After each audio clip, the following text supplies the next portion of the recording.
yesterday. Dan Campbell. We won the game. Detroit Lions won the game in an insane fashion. But I hop on Twitter, and I believe it was Emmanuel Acho was still dogging Dan Campbell for the fourth down decision. Oh, it's interesting. One annoying thing for me in all of advanced analytics and just kind of just national outlets is that win probability, right? Like, it floats up and down because it's incorrect. Yes. Otherwise, if that had any fucking type of prediction of being correct, it'd be in a straight fucking line to whoever it was going to be. Mm-hmm. It floats up and down because it's incorrect. So for you to use that shit as like this basis to I guess, talk shit about a coach that's 12-1 on an 11-game win streak and just closed out a game with 18 players on his IR is insane to me. It blows my mind. And the reason why Dan Campbell did it, Spinny, is I don't know if you guys remember, but in 2022, I remember specifically, I went in my car, I was ashamed and embarrassed of myself because I had a full fucking meltdown. Mm-hmm. I was pissed off. In 2022, we faced the Green Bay Packers in the beginning half of the season. Yeah. We lost Tracy Walker to torn Achilles, but we still had a moment in that game in the fourth quarter to seal the deal. We could have got the first down, ran out the clock, and the game would have been over. Mm-hmm. Dan Campbell decided to kick a field goal in that moment. We didn't make it. No, we did not. And then what happened next? We lost the game. Minnesota Vikings marched down the field and scored. Yep. Dan Campbell was disgusted with himself in that post-game presser. I believe that was the one before he cried the next week. Mm-hmm. We have him actually clip him right here say it's the worst decision he ever made. It burns him to this day. Can you run that clip? Yep. Season as a whole and where you're at, do you look back at the last Minnesota game? I know you were really hard on yourself in the immediacy of that game. Do you look back with regret at all of that game? Yeah, of course. I mean, yeah, look, it burns me. You know, of course it burns me. I mean, that'll be there till the day I die. I mean, that's not going to go away. You know, it does. But I also know I can't wallow in that and let that pull me down. I mean, it is what it is, and it happened for a reason. And honestly, I think us losing, 5 in a row is why we're where we're at right now. So that's kind of. Dan Campbell, in the original presser call, his worst decision. It walled on. He thinks about all the time. These fourth down conversions or attempts aren't machismo. No. It's not spur of the moment is what I'm feeling. No. He learned from that. He learned from it. There was a moment he lived where he went for that field goal that everybody wanted to go, me, myself included. I thought a little bit of fucking Eberflus might have rubbed off on him there, making dumb decisions. No, he learned from that lesson. One lesson that pissed me off that he went for fourth down and he got it and they won the fucking game. There's no ifs, ands, or buts. There's no he can't keep doing this. This is how the Detroit Lions do it. This is how the Detroit Lions are 12-1. This is Dan Campbell football, and goddamn it, I love it.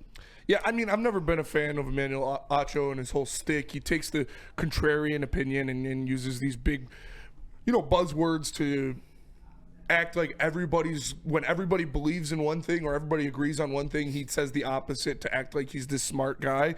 But what Dan Campbell did is he won that game. He went out flat out. He went out there and won the game. So you could take your win probability and you could shove it up your ass. Yep. Because what's the win probability when Jake Bates hits the field goal and there's 0 seconds on the clock? 100%. 12-1 this year. You don't have the chops to question Dan Campbell and his coaching decisions because he's 12-1 in the National Football League and he has 18 players on his IR. And guess what? He looked at the Green Bay Packers. He looked at that little pussy Matt LaFleur on the other sideline and said, listen, I'm better than you. We are better than you. We are going to push you that way, get 1 yard, and win the fucking football game. And that's exactly what they did. It's not, we'll kick the field goal. Maybe you'll have some chances left. We'll have 30 seconds with Jordan.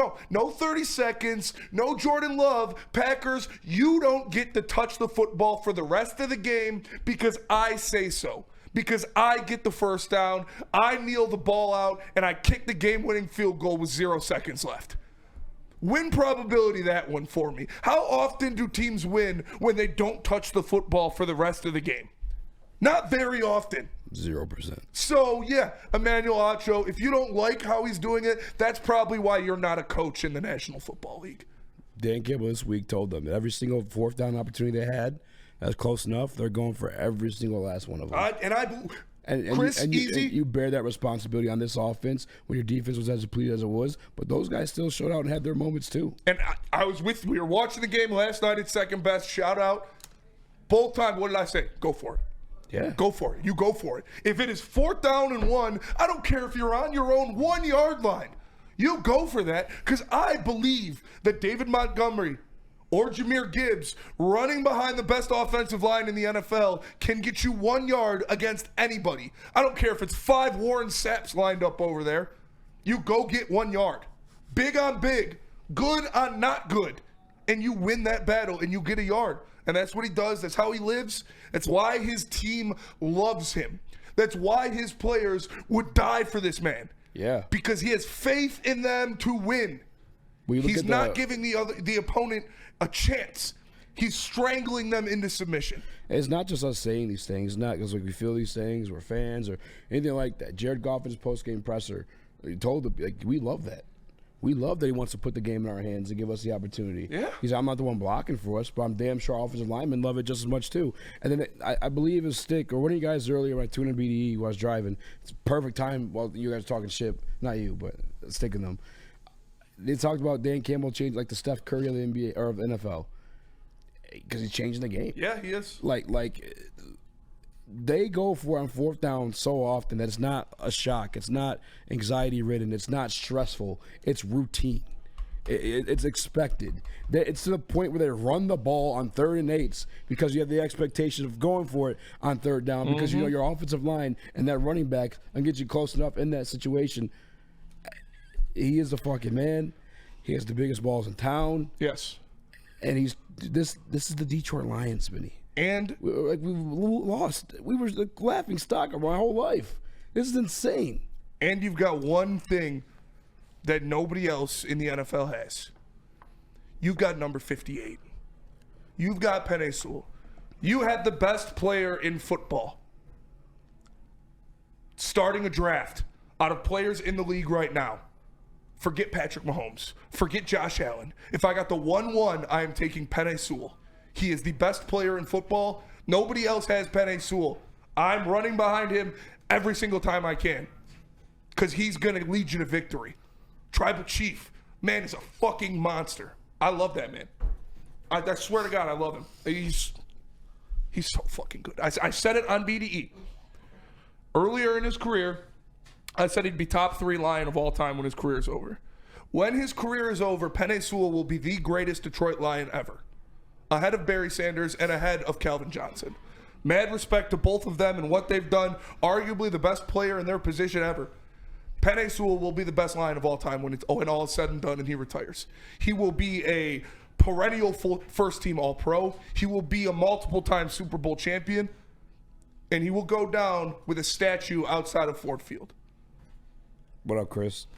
Going back to what you guys said about the 4th down, because I agree with everything Spencer just echoed, but going back to the 4th down, that's why, Spencer, I was right next to you that whole game, and when things were getting a little shaky, I was never nervous. Yeah. And the reason I wasn't nervous is because we've seen it before. This is different than the way they've been winning games this year. They've been winning a lot of their games off of their defense. We've at times in this season called out the offense. Ben Johnson called out the offense.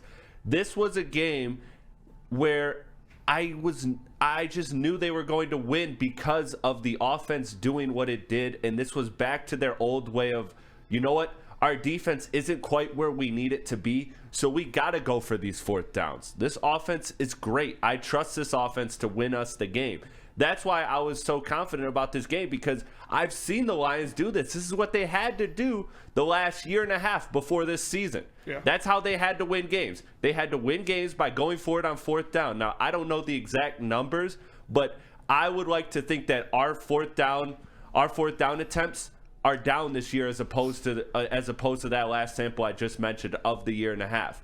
I think it is because we trust the defense. We know the defense will get us stopped. Hell, we know the defense will put us in great field position. Mm-hmm. That's an elevation of the defense. We don't have to win that way. But last night, due to injuries, we had to win that way. That's why I was never but I was never rattled. I was never shook because I knew as long as we had the ball, we were going to score, and that was our defense, was our offense. Nick, how'd you feel about the 4th down call? How you were in the building? So was everybody freaking out? Yeah, gonna give you guys the rundown just here real quick. And usually there's the same people that sit in front of us, and they sold their tickets last night, and it was new people, and they obviously weren't season ticket holders, but this guy obviously hasn't been watching a lot of the Lions because this guy was questioning every single 4th down in front of him by Dan Campbell. Dan Gamble, that is. This guy goes for it on 4th down. This is our culture. We have one of the best offensive lines in the league with 2 dog-ass running backs and a quarterback that can make those short completions at a very high percentage, Jared Goff. So that to me was one thing, but one of these decisions after going for it, I did have an issue with, and it's now a reoccurring theme because it's back-to-back weeks where this happened. We, through the pitch pass, a slow developing, pitch pass to the outside. I don't like that there. I want to go up the gut. I want to go to the all-pro center. I want it quick, and I want it, get the yard easy. Don't go outside on it. Last week, we had a long developing misdirection to David Montgomery on 4th down. Let's stop fucking around. Just run the ball up the middle. North-south.